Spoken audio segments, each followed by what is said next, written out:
مولاي صل وسلم دائما أبدا على حبيبك خير الخلق كلهم نبوي سيرت سيد الكونين والثقلين محمد سيد الكونين. په دې خبرونه کې به تاسو ته د رسول الله صلی الله علیه وسلم د ژوند حالات په تفصیل سره وړاندې شي.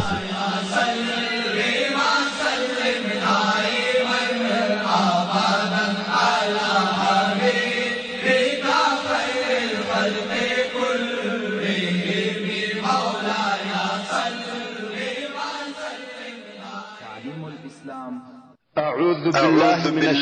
الشيطان الرجيم بسم الله الرحمن الرحيم إن الحمد لله نحمده ونستعينه ونستغفره ونعوذ بالله من شرور أنفسنا وسيئات أعمالنا من يهده الله فلا مضل له ومن يضلل فلا هادي له وأشهد أن لا إله إلا الله وحده لا شريك له وأشهد أن محمدا عبده ورسوله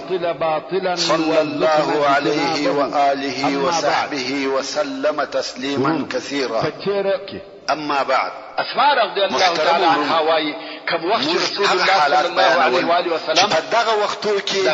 عمرو بن العاص چې پر هغه خپل عقیده د شرک وغوښته چې حبشې ته د تجارت لپاره ولاړ شي. ترڅو چې د د چرمي شیانو څخه جوړې شوي هدیې او تحفې د حبشې د پاچا نجاشي دپاره ورسره واخیستې. په دغه وختو کې بیا رسول الله صلی الله علیه وآله وسلم عمرو بن امیه الضمري رضی الله تعالی عنه وحبشې ته ولېږي چې ام حبیبه د ابو سفیان ورسول الله صلی الله علیه وآله وسلم ته په نکاح ام حبیبه رضی الله تعالی عنها چې مسلمانه او پلار یې ابو سفیان د کفر رئیس او د مکې مکرمې مشر. دغه ام حبیبه رضی الله تعالی عنها د خپل میړه عبید الله ابن جحش او نور مسلمانانو سره حبشې ته په هجرت تللی او عبید الله ابن جحش هلته په حبشې کې مړ یا په بل روایت کې وایي چې عبید الله ابن جحش اسلام پرېښاوه او نصراني شو. څرنګه چې ښځه ام حبیبه رضی الله تعالی عنها مسلمانه وه نو یې دا پرېښوده په هغه ځای یا یې میړه مړ شو یا نصراني شو او ام حبیبه رضی الله تعالی عنها یوازې پاتې شوه. د هجرت په حال کې د بل په وطن کې میړه اعلان یې کاوه چې د رسول الله صلی الله علیه وآله وسلم په دوه سببه غوښته چې دا په نکاح یو دا چې د دغه نکاح په سبب ابو سفیان د دې پلار چې د قریشو مشر دی ممکن و اسلام ته تشویق رسول الله صلی الله علیه و وسلم دغه مسلمان ښځه په حبشه کې د سرپرست نسی ممکن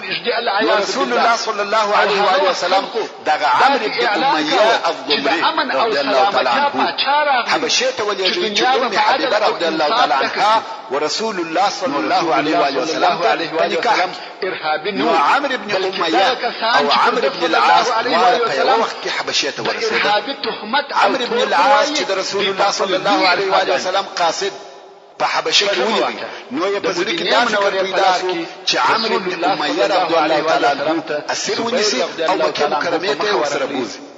کمان چې عمرو بن العاص د هدیو او تحفو سره د نجاشي په مجلس ته ورغی نو نجاشي ته وویل چې دغه عمرو بن امیه ما ته را تسلیم کړه چې مکې ته راسره بوځه. نجاشي په قهر کې رسول الله صلی الله علیه و وسلم چې د هغه چا قاسم پلاس درخل چې هغه ته ناموس اکبر راځي مدینه منورې علیه السلام ورته راځي چې رسول الله صلی الله علیه و وسلم هجرت او د آسماني ادیان معلومات نو صلی الله علیه و وسلم ول څنګه ناموس اکبر ورته راځي. نجاشي او عمرو بن العاص او د مدینه منورې مسلمانان نه پوهېده چې وحی چشدي او په خوانیو انبیاء ته څنګه او د چا په واسطه سره معلومه لار نه او اوس ورسول الله صلی الله علیه و وسلم ته څنګه نازلیږي. د وحي او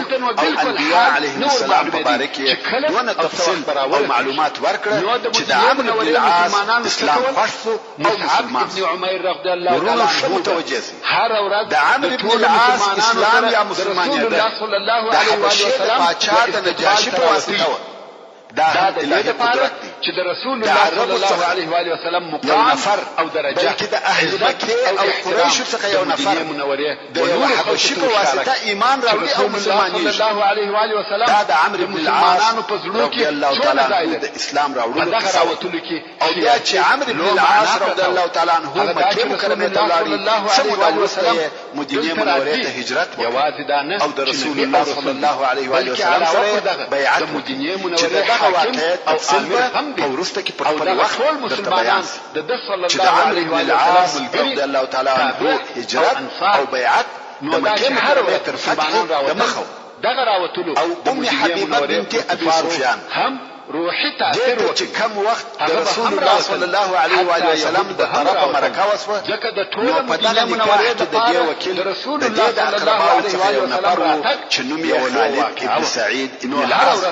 او د رسول الله صلی الله علیه و آله وسلم وکیل او پر عمرو هغه بن امیہ الضمری رضی الله تعالی عنه او هغه څوک چې د نکاح خطبه وویل او نکاح یې وتړل د حبشې پاچا نجاشي ماپښینه به د ام حبیبه رضی الله تعالی عنها مهر څلور زره درهمه کښو او د نکاح مهمانی هم نجاشي جوړ دا د ام حبیبه بنت ابي سفيان سره د رسول الله صلی الله علیه و آله وسلم د نکاح کیسه اتمه ورځ و درجه د ابو غمجنه واقعه اول کال بلل کیږي او د شپږ د هجرت د څلورم کال د سفر په میاشت د سپتمبر د رسول الله صلی الله علیه و آله وسلم او مسلمانانو علیه و آله وسلم یو ځل دردونکې واقعه پیښه شوه چې د سیرت او تاریخ په کتابو کې د فاجعه ماجرجه په نامه سره یادېږي چې هغه واقعه تاسو د عربو دوه قبیلې چې د عبل او قارن په نامه سره یادېږي دغه قبیلې اسلام دشمني قبیلې او دا یې اراده وه چې پر مدینه منوره حمله وکړي او څنګه چې دغه قبیلې لوی او قوي قبیلې لري نو یوازې دوی نسوای کولای چې پر مسلمانانو حمله وکړي او د مسجد نو یې د هذیل و قبیلې ته نفر ولېږل چې موږ غواړو چې پر مسلمانانو حمله وکړو نو تاسو هم په دغه جنگ کې موږ کومک وکړو صلی الله علیه و آله وسلم قبیلې ویل یا صدیق رضی الله تعالی مسلمانان قوي دي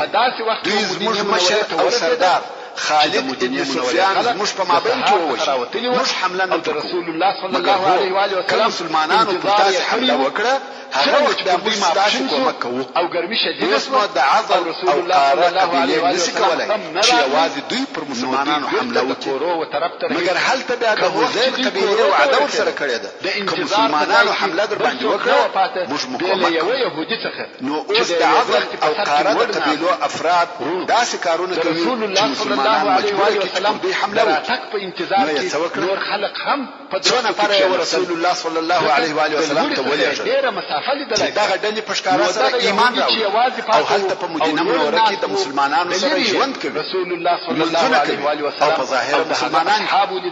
یا رسول الله صلی الله علیه و آله وسلم ته وایي یا رسول الله که زموږ سره یو څو نفره ولېږي چې هلته زموږ قوم ته اسلام او قرآن وروښوي شاید زموږ قوم هم مسلمانان او موږ دغه ستا و نفرو ته جوار یا امان وکړو چې څوک به تکلیف او آزاد وکړي د نبی الرحمه علیه الصلاة والسلام هم امید پیدا چې ممکن د عضل او قاره قبیلې هم ایمان راوړي او دغه نفر هم و اصحاب کرامو ته جوار ورکړي او په امان کې نو یې شپږ نفر یا په بل روایت کې لس نفر رسیدو خبر د خپل اصحاب کرامو څخه د دوی سره ولېږل هغه مسلمانان چې کورو چې دغه نفر هم ټوله د قرآن مجید حافظان وو او د دوی مشر عاصم ابن ثابت رضی الله تعالی عنه مقرره د تکبیر ناره کوم وخت چې پلار کې ودغه قبیلو ته ورنږدې شو نو یې درجه د ابو سره واړو درجه ابو د خوشالۍ د قبیلې ابو دي او په تلوار چې د جدي او رابطه مابین کې وسلم د لیدلو دغه د مسلمانانو ملګرو خلکو انصار او مسلمانان یو کلی په خبر صلی الله علیه و آله وسلم راګرځېدلي دي او محبت سره مسلمانان په پیغمبر زړه سره ناست چناب بر لشکر پر او ګرځېدي او دوی محاصره رسول الله صلی الله مسلمانان علیه و فقط آله شپږ وسلم یا لس نفر او د کفارو ډله د سلو نفرو څخه زیات دا قول پر نازل شو چې د سورۃ عهد او امان نمبر آیات کې کفار وایي نه عهد سته نه امان تسلیم سي وجبريل مسلمانانو سره هم اصلحه سته مګر شمیر نسبت و کفارو ته ډېر لږ دی ذلك الظهير نو ویل ته وختل هم او نه تسلیمیږي دغه نبی کفارو ته او مزعهد او وعده در سره کوو کتاس تسلیم سي او صالح مؤمنان مستاس یو نفر هم نه وجد او رست تر دغه عبد الله تعالی عنہ زخو د کافر په امان هیڅ کله نه تسلیمیږي او نو چټکی كم وقت مسلمانان رسول الله صلى الله عليه وآله وسلم سره د شپږو نور مرګورو سره رسول الله صلى الله عليه وآله وسلم دوی فقط د مسلمانانو څخه درې نفر پاتې عمرو ابن عوف ابن عدي او زيد ابن الدثنة او عبد الله بن طارق كفار بیا او وعده مسلمانانو رسول الله صلى الله عليه وآله وسلم لما تر دې نو دغه درونه پر په خپل مابین کې سره وي چې موږ درې نه پاره نسو کولای چې د قران لشکره سره وچمیږي چې کم یو په جنگ کې مو مرګ حتمی دي الله عليه وآله وسلم او ځانونه تسلیم کو شاید دوی د خپل وعده سره موافق امان او عمر هم دغه درې نه پاره تسلیم ابو بکر صدیق رضی الله تعالی عنه رسول الله صلى الله عليه وآله وسلم عمر وکاله عبد الله ابن طارق رضی الله تعالی عنه او هر یو اول غدر چې کم یو رسول په جنگ شروع وکړه تر څو چې دا نفر هم شهید زید ابو بکر رضی الله تعالی عنه او کرامت رسول الله صلی الله علیه و آله وسلم سایه جوړه مگر د مخه تر دې چې کفار لاس چې دا غواړي چې د عاصم رضی الله تعالی عنه سره پریږي او د ځان سره مکه مکرمه ته یوسف دا رضی الله تعالی عنه دی ورونو د مدینه منوره ټول خلک حد په غزا کې د کفارو د بیرغ اخیستون د استقبال نفر دغه د عاصم د طرفه ووجل دا داسې د خوشحالي ورځ هغه دوه ورونه چې د کفارو بیرغ پورته کاوه عاصم رضی الله تعالی عنه مدینه منوره نو د خور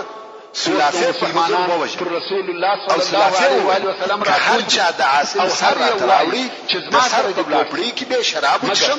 او سر به وهله علیه و آله وسلم ضرور دکباکی نو کفار اوس غواړي چې د عاصم سر پړی کې او سلافه ته د هغه انعام د اخستلو لپاره ورکباکی دلته یو بل کیفیت هم د دوشنبه هغه دا چې عاصم رضی الله تعالی عنه او په پاکي چې دای په مدینه منوره کې او په دغه ورځ کې د قباء چې والله زما په ټول عمر مشرک ته لاس ورنوړم چې په اسلام مشرک جوړوي چې ماته لاس راوړي او پس له دغه رسول الله صلی الله علیه و آله وسلم چې اول لاس ور مدینه منوره کې او دې مشرک ته شي چې د لاس وروړي او دا کار په اسلام کې غواړي چې د سر و مشترک کار مگر الله جل جلاله هغه د قسم د بلکې مسجد په اسلام کې د هر شي او هر کار مرکز دی مدونه غلبوز راغلی او مشروع مرکز مسجد او د عاصم رضی الله تعالی عنه د جسد پر شاوخوا مسلح کولو دونه غلبوز وی چې کفار دغه غلبوز په واسطه هیڅ نشي کولای چې د عاصم رضی الله تعالی عنه و جسد او د مسلمانانو د الله جل جلاله د لشکر څخه یو لشکر مسلمانانو د لپاره د جسد او رئیس حفاظت او ساتنه نو ځکه د هغه د کفار هر څه کوشش وکړي مگر غلبوز نه پېښو چې د عاصم رضی الله تعالی عنه بدن یې د دې څخه ساتي مسجد جوړ کړي کفار وې تر ماشام پورې صبر وکړي چې شپه ادا غلبوز الله عز وجل غلبوز په شپه کې توبه په یو شپه نمبر آیات باران شروع دغه مسجد په باره کې تر ماشام دونه باران وشو چې سیلونه وبهیدل على التقوى یو لوی سیل د عاصم رضی الله تعالی عنه پر جسد ورغلی او هغه یو کفار هر څه کوشش وکړي چې د عاصم رضی الله تعالی عنه جسد را وګرځي مگر سیل دون لوی او قوي وو یعنی هغه مسجد د قباء چې تابع عاصم رضی الله تعالی عنه جسد تر ډېر او پرهیزګاری او د سیل په مابین کې شخ ډېر وړ او لا ځای هم چاته نشو معلوم چې چیرې شخ ودرېږي نو ځکه عاصم رضی الله تعالی عنه ته دفين الله او دفين الملائكه ویل کیږي یعنی چې الله جل جلاله یا ملائکه شکرې شدان پاکون حضرت عمر فاروق رضی الله تعالی عنه بویل الله جل جلاله د عاصم رضی الله تعالی عنہ قسم د په ژوند او د په مرګ کې ورته او وفات اصحاب کرامو اوس نو د کفارو سره فقط دوه نفر بندیان پاتې شول چې یو یې زید ابن رسول صلی الله علیه و آله وسلم او بل خبیب ابن عدی رضی الله تعالی عنہ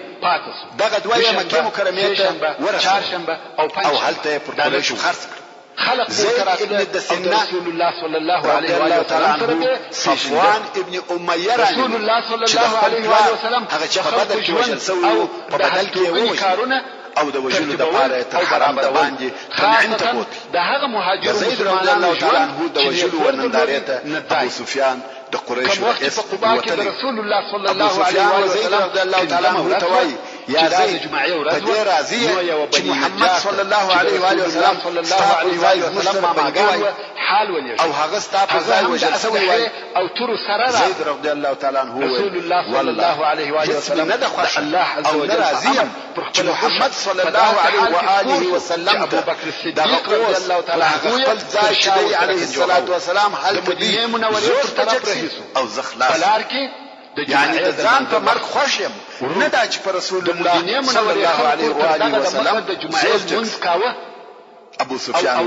والله ما داسې څوک نه دی لیدلی چې په خپل ملګرو دي دونه ګران وي لکه محمد صلی الله علیه و آله وسلم او دغه اصحاب ګران او د رضی الله تعالی عنہ شهید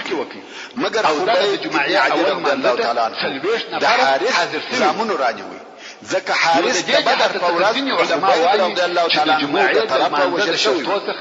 یو د حارث زامن غوښته چې د خپل پلار په بدل کې ووجه نو خبیب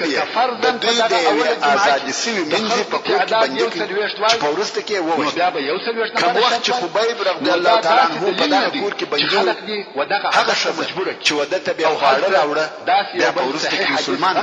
هغه وایي دغه عدد تاکید وکړي ما د خبیب په مثال باندې نه دی لیدل اول منځ کې ځکه خبیب رضی الله تعالی عنہ رسول الله صلی الله علیه و آله وسلم په زنجیرانو تړلی د اسعد ابن زراره رضی الله تعالی عنہ ته د خروج ورولو د پاره ورغلم په والله ما بلدل رسول الله صلی الله علیه و آله وسلم د قباء او دغه امور واشته بدونه لیو لکه د سید سالم ابن عوف او په والله په دغه وخت کې په ټوله جزیره العرب کې انګور نه و یعنی د انګورو موسم نو او د جمعې د منځ په ادا کولو ما به پښتنه او د جمعې المنځ چې دا انګور د کومه د سالم ابن عوف په کوټه کې په زنجیرانو تړلې بندي او د میوې موسم کم نه دی او د منځ یو پرته ده دا د کومه درته صلی الله علیه و تعالی عنہ براته ویل دا د الله جل جلاله د طرفه څخه رسول الله صلی الله علیه و سلم کرامت د شروع څخه د اسلام یو ورځ و خبیب رضی الله تعالی عنہ ته خبر ورکړي صلی الله علیه و سلم اول ورځ دغه خطبه نو در رضی الله تعالی عنہ د بنی سالم ابن عوف چې د په کور کې بندي او دغه د قباء کلمات یو چاړه راولېږل چې په هغه سره د خپل بدن ځینې وریښتان صلی الله علیه و آله وسلم مدینه منوره او د یو لسکدن هلک په لاس یې چاړه ورکړه چې هغه هلک په مدینه الرسول ویل دا چاړه الله علیه و آله وسلم سره بدل شو هلک چاړه واخسته او لاړ اختصار پر هلک تر تک وروسته د ښځې پام ویل کېږي چې ما څونه غلط کار هلک او چاړه مې دواړه ورولېږل یو هلک به ونیسي د چاړه به حلال کړي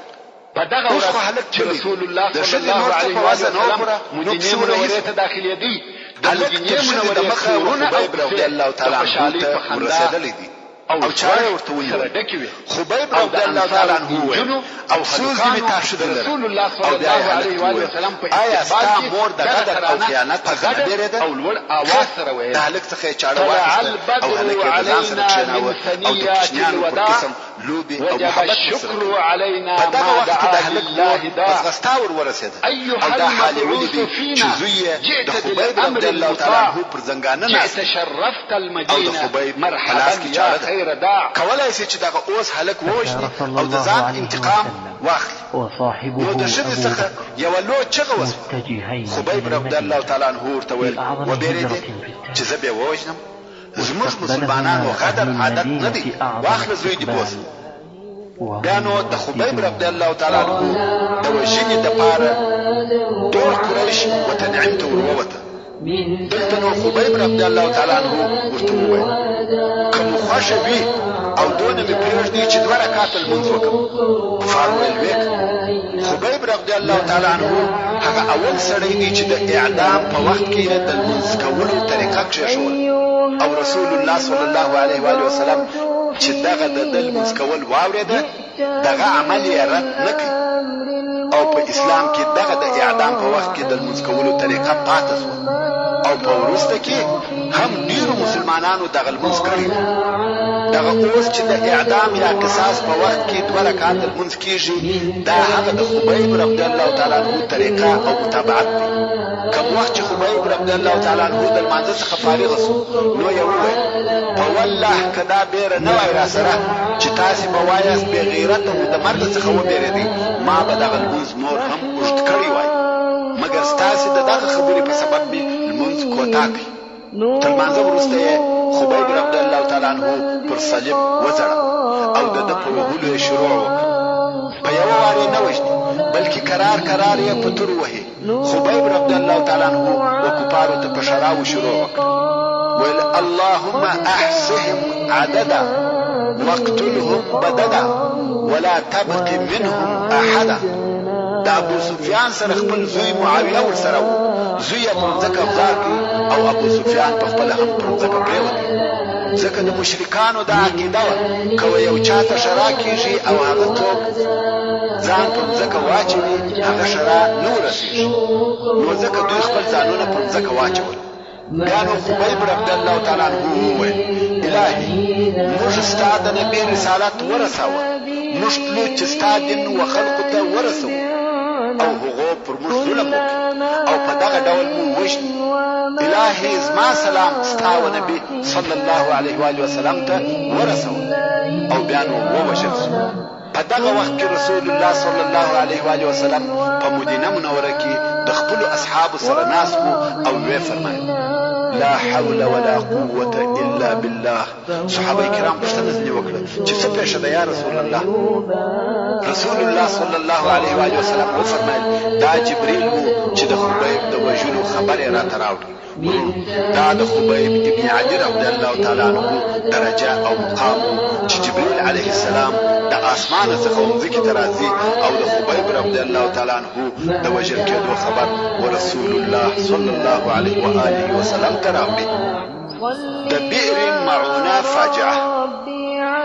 په عین دغه میاشت کې چې دغه د رجیع د اوبو دردناکه حادثه پیښه شوه یوه بله غمجنه واقعه هم پیښه شوه چې تر هغه اولې حادثې ډېره غمجنه او دردناکه وه چې دغه واقعه د سیرت په کتابو کې د بئر معونه په فاجعه سره مشهوره ده او د هغې واقعې خلاصه داسې ده عامر ابن مالک چې په ملاعب الاسنه سره مشهوره و او د بني عامر د قبیلې چې په نجد کې واقع و مشر او سردار ورسول الله صلی الله علیه و آله وسلم تراغ چې د اسلام عقیده او احکام ځینې واوري. پس له هغه څخه چې قرآن او د اسلام احکام یې واورېده اسلام یې خوښ شو مګر مسلمان هم نه شو نه یې رد کړي نه قبول. نو یې رسول الله صلی الله علیه و آله وسلم ته وویل یا محمد صلی الله علیه و وسلم رسول الله صلی الله علیه و آله وسلم په استقبال کې ویل په نجد کې او بني عامر ته راولېږي چې اسلام او احکام یې ورته بیان الله صلی الله علیه و آله وسلم په دعوت مدینه منوره ته امید لرم چې هغه به قبول هر کلی چې راسي او کزما قوم و اسلام ته داخل شو زه هم د هغو سره یو ځای علیه و آله وسلم او شونی رسول الله صلی الله علیه و آله وسلم وفرمایل چې صلی الله علیه و آله وسلم اهل نجد څخه بیریږم هل تنور قبیلې ستا یا رسول الله چې د اسلام او مسلمانانو دشمنی دي. عامر بن مالک ویل ستا اصحابو ته زه جوار او موږ د ساتو که هر چا ستا پر اصحابو تیری او تجاوز وکړو ګوا پر موږ بني عامر یې تیری وکړي او په دغه جوار رسول الله صلی الله علیه و آله وسلم اطمینان حاصل شو نو یې د خپلو اصحاب کرامو انصار که هم د ډېر مال او شتمنۍ خاوندان نه وو د لیږلو دپاره هر یوه دا تمنا او ارزو درلوده چې رسول الله صلی الله علیه و آله وسلم څوک وایي 40 نفره وه څوک وایي اویا نفره وه خو د اویا نفرو روایت هر کور چې به راغلی او رسول الله صلی الله علیه و آله وسلم د دغه اویا نفریزه یا رسول الله منذر ابن عمر او مناعه تعالی عنہ وټاک مگر رسول الله صلی الله علیه و سلم ورته حافظان او په مسلمانانو کې علما ډېر صالحه او د شرف الله جل جلاله د وخت عامر ابن مالک لاري رسول الله صلی الله علیه و آله وسلم دغه ماده حسوګنی د پاره د اصحاب کرام الله عز وجل اراده کوي هم خلق و اسلام ته دعوت ورشول او اسلام ورته بیاناوه راغلی بیا به خلق او شونی ول ودیر معونته الله علیه و آله وسلم پرېږدي دا امر کړی دی عادة خلق د یو ابو سره هم او دلته په دغه منطقه کې یو څاو نه تک ته مجبور کول او نه راغول چې دا منطقه د بني عامر او بني سليم د قبيلو په مابين کې واقع او دغه منطقه رسول الله صلی الله علیه و آله الله دشمن عامر ابن طفيل نسيو ترڅو چې دغه عامر ابن طفيل د عامر ابن مالک ملاعب الاسماء قرارو او خرابم زکو اوس نو منذر ابن عمر رضی الله تعالی عنہ چې د مسلمانانو د ډلې مشر د رسول الله صلی الله علیه و سلم یو لیک چې دغه عامر ابن طفيل ته لیکلی او هغه اسلام ته دعوت او حرام ابن ملحان رضی الله تعالی عنہ دغه عامر ابن طفيل مشرک ته ورولېږي پر دغه مبارک او مشرف رضی الله تعالی عنہ جل جلاله رضی الله تعالی عنہ د مبارک ابن سليم دلته رسول الله صلی الله علیه و سلم یو خبيث سړی او د اسلام دشمن دا منطقه کوم وخت چې حرام صلی الله علیه و سلم د ماماګانو رسول الله صلی الله علیه و آله و سلم لیک ورکړ او دا د الله د مخه وجل چې دا خبيث د لیک وایي لیک سرکی او رسول الله صلی الله علیه و آله و سلم هم دا فشو چې خپل ماماګانو سره فرهم نزل علیه الصلاه والسلام ابن ملحان رضی الله تعالی عنہ خلق رسول الله صلی الله علیه و آله و سلم راټول دي او خبر ورکړي حرام رضی الله تعالی عنہ الله اکبر ابو ایوب انصاری رضی الله تعالی عنہ فتلوا يعني د کعبه پرب قسم دي چې کامیاب سامانیه د اوشار خواخ او شهید ووجه کوته نه نیستی دا وهل په غدر او خیانت رسول الله صلی الله علیه و سلم قاصد يعني نفر نوجل ابو ایوب رضی الله تعالی عامر ابن طفيل قاصد ووجه رسول الله صلی الله علیه و سلم حرام رضی الله تعالی عنہ هو مع الرحم يعني سري دخل سامان سري ما ووجه او دوی وایي زکه رسول الله صلی الله علیه و سلم د استوبین شرف جنت او دوزخ ابو ایوب او بد عمل پر جزاء ایمان نه درلود فنصبسو نو خود په کامیابی هم نه پوهیږي او زراره رضی الله تعالی عنہ مگر حرام رضی الله تعالی عنہ صلی الله علیه و سلم د هغه لپاره شهادت پوره کامیابی و چې بیانو او په خوشاله روزنه نو څنګه وایي په والله کامیاب الله صلی الله علیه و سلم بیا په وروسته کې هغه قاتل هم مسلمان سو او دوی وایي چې ما د اسلام سبب دغه حرام رضی الله تعالی عنہ جلوه او متصرف ورب الكعبه ائتمان ولي راضي اوس چې عامر ابن طفيل ملعون دغه قاسم حرام ابن ملحان رضی الله تعالی عنہ په غدر او خیانت سره ووجه یا رسول الله نو یقصد چې هغه نور د ملګری مسلمانان او حافظان هم ووجه یا اول خو د بني عامر د قبيله څخه د مسلمانانو پر وجنه کومک وشتي حضرت ابو بکر صدیق دغه د مشترک نکړه قبول ځکه وایي ملاعب الاسماء جوار او امان ورکړي چې پر دغه بیا د بني سليم د قبيلو څخه وغوښته چې دغه مسلمانانو په وجنه کې کومک وکړي مسجد د بني سليم د قبيلو څخه او منځونه پکې ادا کوي د رسول الله صلی الله علیه و آله وسلم اولنۍ مسجد دغه الرعل او ذکوان قبیله پس بیت الله الحرام لشکر سر راټول کی او رسول الله صلی الله علیه و آله وسلم د اصحاب پر شاوخوا را وګرځول مسلمانان چې د عامر ابن مالک یا ملاعب الاسنا په جوار کې او هغه دغه ټول قبیلو رئیس او خپل اختیار په پیغام زړه الناس او په خپل اختیار عبادت کوي الله جل مجید و اراده دا فکر هیڅ نه کاوه چې څوک دې حمله کوي پر دغه ځای چې نابو د مسجد نبوي د جوړېدو سر او د هر طرف هم دغه دي چې دغه ځای الله عز وجل د اویا نفر مسلمانانو او د دوه قبیلو د خلقو په مابین کې جنگ شروع په دغه پاک مسلمانانو ته وو پورې جنگ وکړ چې اول تر اخره ټول شهیدان بیل دوه نفر چې مخکې مو درته چې یو یې عمرو رسول بن الله صلی امیه الله علیه و آله وسلم او د بل یې ابو ایوب منذر ابن انصاری رضی عقبه الله تعالی عنہ الانصاري په کور کې چې دغه دوه نفر د خپل ځای څخه لرې تللي وو د ابو ایوب رضی الله تعالی عنہ کور دوه منزله وو خو یو بل دریم نفر هم صلی الله علیه و آله وسلم ابن النجار نومېدی ډېر زخمي وو او د وژل شوو کسانو په جمله کې پروت وو یا مګر رسول روح الله پکښې وو دا نه د مناسبه کفار یې په چې ژوند زه نه تر تا لوړ واوسېږم. هغه هم پاتې سو چې بیا د خندق په غزا رسول کې الله شهید صلی الله علیه و آله وسلم دلته مسلمانان ورته ټول وویل، شهیدان یا ابا کړل. ایوب ما خو ته هغه خلق دوه راځي نفره نو لرې ما وه او او خلقو اوښان یې ته په مړول. ختلو او کښته دوی هلته په دشت کې دي د هغه ځای څخه یې ولیده چې پر هغه منطقه چې د دوی ملګرو اړولي دي په هوا ډېر مرغان ګرځي ویل والله دغه مرغان په یوه سبب دلته راټول سوي دي دا د دشتي خلکو تجربه ده یو شی یې حس کړه د اولې نو هغه ورځې خپلې څخه منطقې د ته په مسجد ډېر په کار احتیاط شروع ورنږدې وسوه سوه ځکه او الله د یوې جل لوړې جلاله غونډۍ څخه یې ورته موږ د وکتل. دې دپاره ویلې ده چې ملګري یې ټول وژل سوي دي او ودانه کړو. او سرونه یې پرې الله سوي عز دي وجل د سورة اوس دغه دوه نفره نمبر آیات کې مشوره فرمایي سره کوي هو انشأكم من الارض عمرو ابن امیه ویل زما په فکر موږ باید ولاړ سو یعنی او رسول همدغه الله صلی الله علیه و آله وسلم پیدا ته کړی خبر ور او په دغه مځکه کې چې دغه واقعه پیښه شوه. او آبادیدو مګر انصاري ویل څخه کوي والله زه په دې نه یم راضي چې د هغه ځای څخه ولاړ شم چې هلته منذر ابن عمرو رضی الله تعالی عنه وژل په سوی. جوړولو زه هم باید د سره ووژل شم.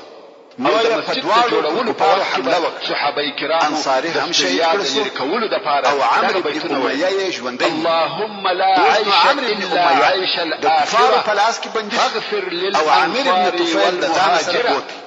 رسول الله صلی الله علیه و آله وسلم او د چې کوم هم ځای د اصحاب کرام سره کار د بني زمره نو څخه د علیه الصلاة عامر والسلام بن طفیل ویل دغه دا بیت څنګه شکار دوی وشو سره زما مور نظر ایښی مګر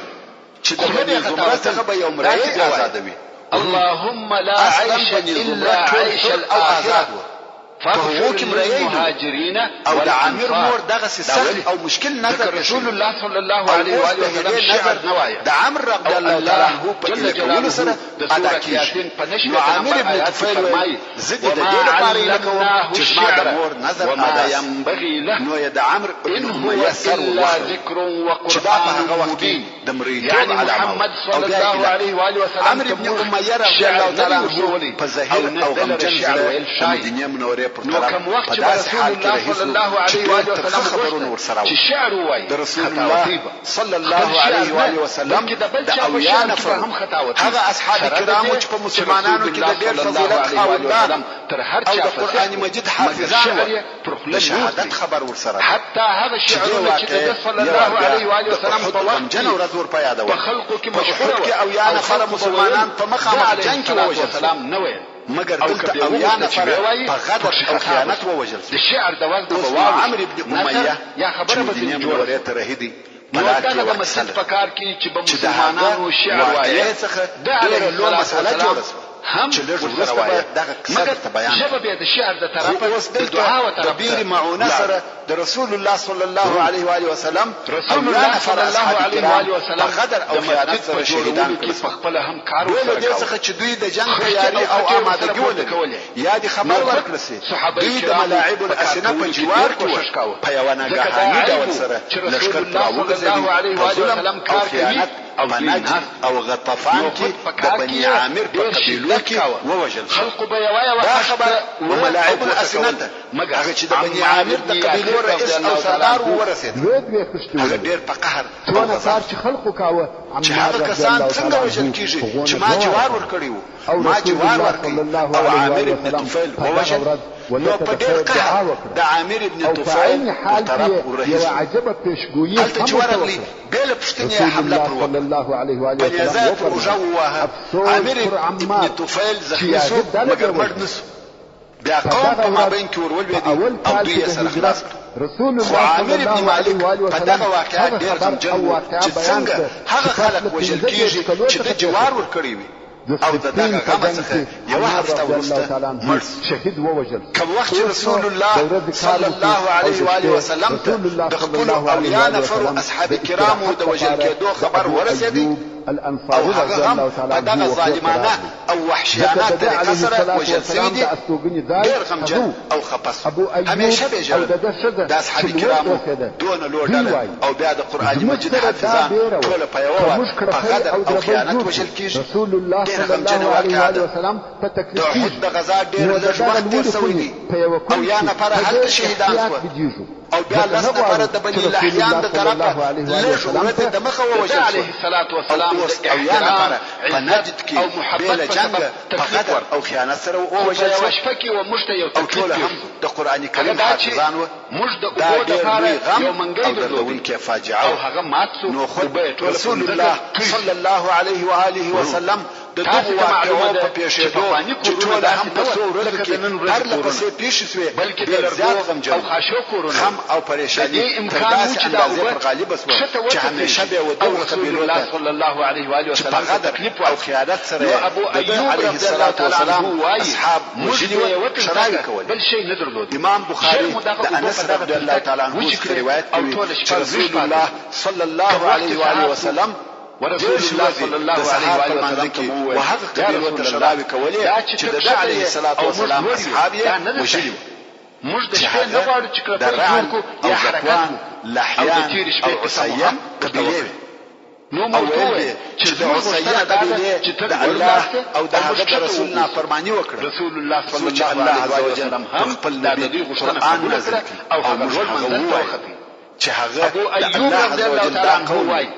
موږ به د شپې خواړه تیار کړو او رسول الله صلی الله علیه وسلم فرضي عنا ورضينا عنه.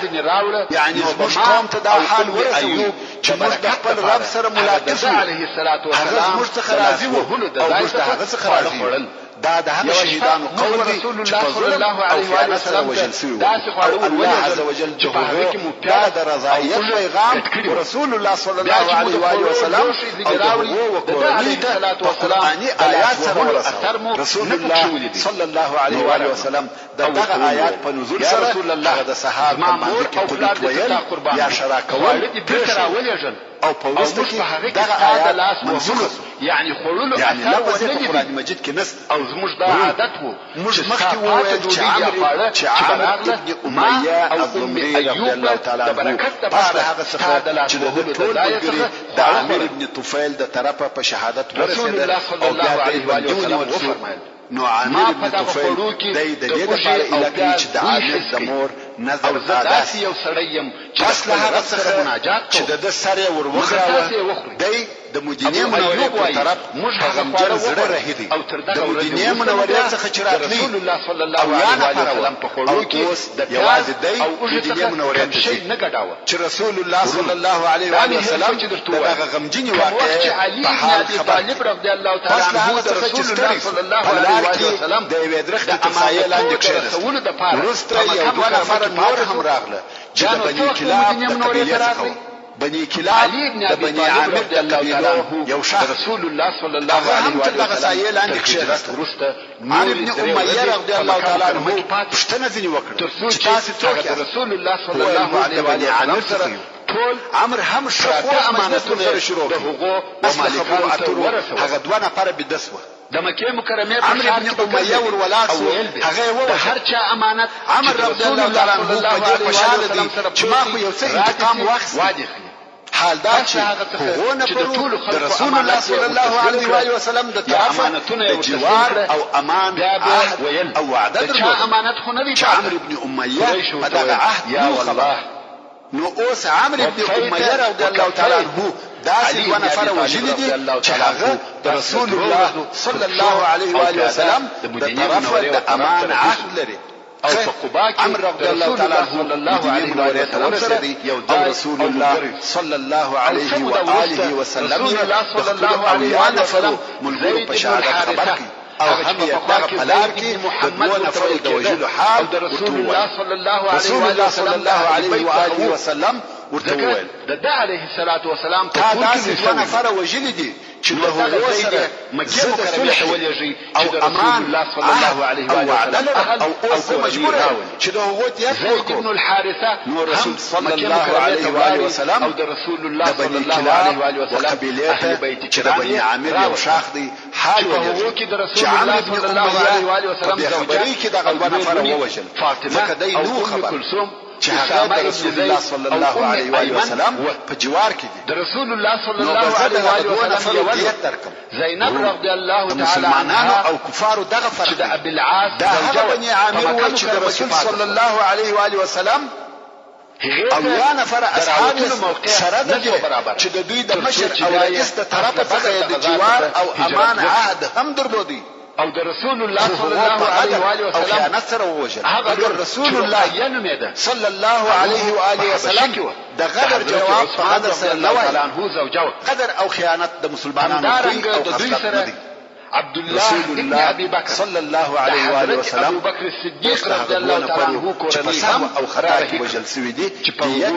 اسماء او عائشه صلى الله عليه واله وسلم ده هغه وجل سوي نفرو د دیت پر اترولو شروع اسماء رضي الله تعالى او عمرو بن اميه رضي الله تعالى عنه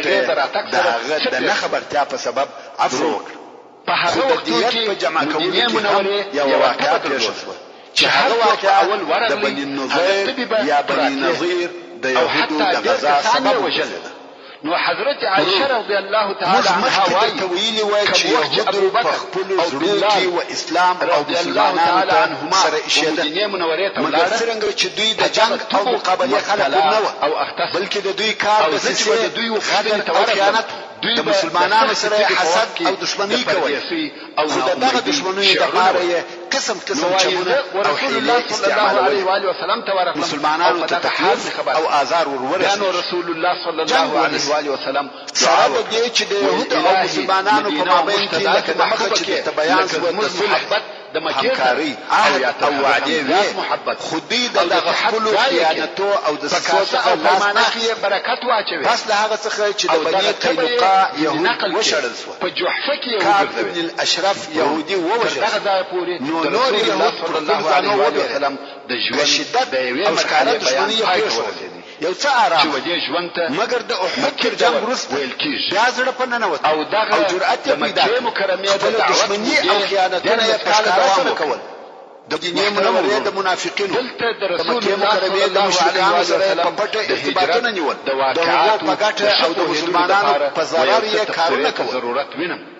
رسول الله صلی الله علیه و آله وسلم د دوی پر دغه اعمال او افعال کې صبر کاوه موږ هغه وخت یې خبرې وکړې چې مسلمانانو د اول واقعه حبشه ته هجرت وکړي او اوس د واقعو په پیښېدو سره د يهودو نور جرأت دونه وایم زیات چې الله جل جلاله او د سیسای جوړ کړ عقیده تر هر شي د هغې په واسطه سره غوښته چې رسول الله صلی الله علیه وسلم د بیوال او خرابې سره مخامخ تفصیل داس یا دین رسول الله صلی الله علیه وسلم غواړي چې هغه د بني کلاب د قبیله د دوه وجل شوو کسانو دیت جمع او ټول تاسو ته معلومه ده چې د یو نفر دیت سلسله او عقیده د دوه نفر دیت دغه ټول شي قرباني مسلمانانو حالت بخاري او غریبي چې مال او مسلمانانو په خپل مابین کې ټولول اسوای هغه ټول ملک رسول الله صلی الله علیه وسلم غواړي چې يهود هم په دغه دیت کې کومک ورسره وي په کون کې د الله عز وجل د معاهده آزاد د معنی سبب پر يهودو لازم عقیده او مسلمانانو سره درلود هغه قوت استاسي هغه معاهده په یاد وي چې رسول الله صلی الله علیه وسلم د يهودو سره لیکلي و په کې یو ماده داسې اخلاق او پوریات او مسلمانان او غم او شادي کې سره شرکت نو اوس چې کوم مشکل مسلمانانو ته پیښ دی هغه کې يهود باید حساب ورسره واخلي رسول الله صلی الله علیه وسلم د څو پر اصحاب کرامو په ملګرتیا د بني النضير او يهودو تورق د هغو د بشرانو سره ولید چې په دغه دیت کې کومک راسره وکړي هغه ویل چې ستاسو عزت او کرامت په سبب د دغه دوونه پر په دیت کې کومک در سره وکړي خاصتا دغه بني عامر بیا بني نظير چې د يهودو خلفاء هم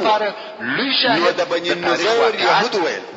بني عامر زموږ حلفا هم نن ورځ ویني موږ باید چې خامخا اخلاق په دې ملت کې ستا کومک د عقیدې د طرفه د موږ به دا کومک راټول او درته راوړو رسول الله صلی الله علیه وسلم هم د دوی د قلا او دیوالت د حضرت ابوبکر صدیق او حضرت عمر فاروق او حضرت علي او نور اصحاب کرامو په ملګرتیا په دې انتظار کښېنستي چې یهود دغه خپله وعده پر ځای کړي او مالونه ورته راوړي د هغه خرابي او بربادي وینو او د رسول الله صلی الله علیه وسلم د وجلو مشوره سره کوي انسان د عمر ویل والله محمد صلی الله علیه وسلم بیا بل وخت پر دغه حال یوازې نو پیدا کولای صرف یو څو نفر اصحاب سره نه اسلحه ورسره شته نه د ساتنې لپاره ملګري نو ځکه الله عز وجل علیه الصلاة والسلام د وجلو لپاره که ضرورت پیښ ډېره ښه مال او وطن سره قرباني سبحان الله شریعت او تاسو د یهودو غدر او خیانت ته وګورئ په عوض د دې چې د کومک د ټولولو په باره کې فکر وکړي دوی د رسول الله صلی الله علیه وسلم د وجلو په باره کې فکر کوي اوله مرحله کې دوی دغه ټول شیان د لاسه ورکړي او بام تخیجي د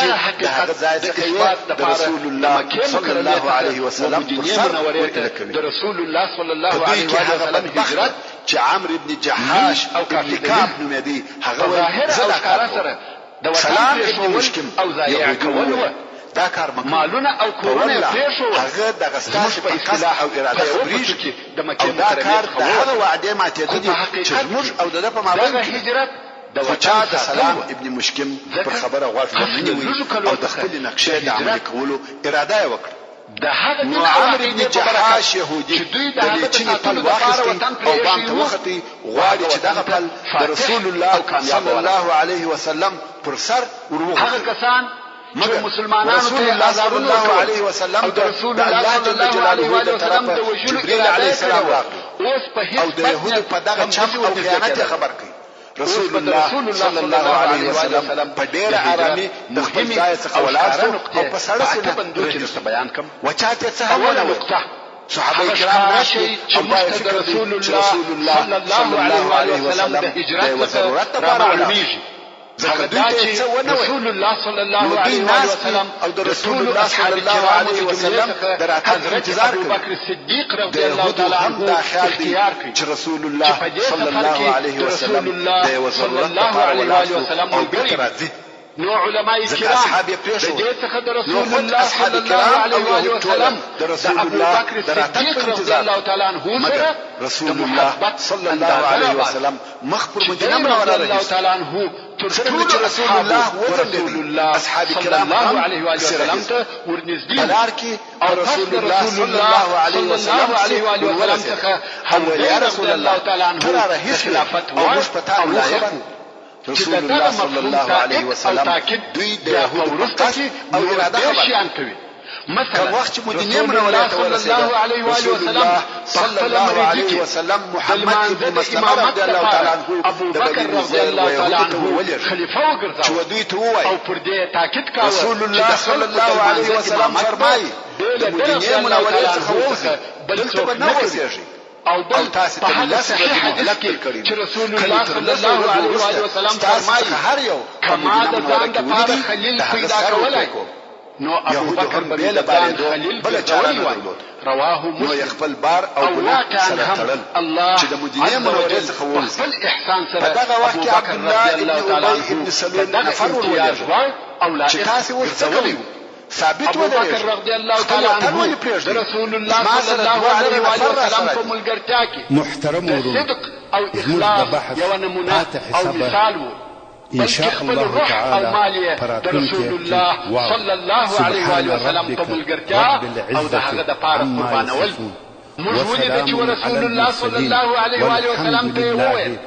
تر هغه به ته غار ته نه ننوځې تر څو چې زور نسم محترم ورور تعلیم الاسلام رادیو ستاسو د ذهنونو روښانه کوونکی پراتونکي واو سبحان ربك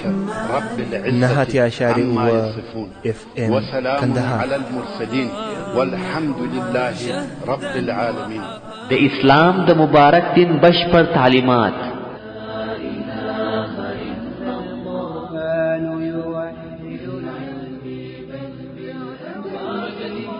د اسلام د مبارک دین زرینې پلوشې په شیبه اسلامي تعلیمات یوازې د تعلیم اسلام رادیو څخه نبوي احادیث د هلو او خوښیو ترک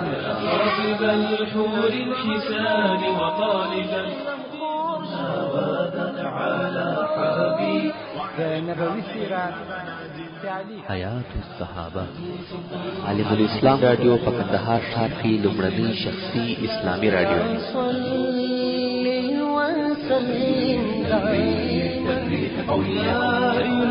په دې ښکلي او ښایسته کې د ژوند څو شېبې تېرول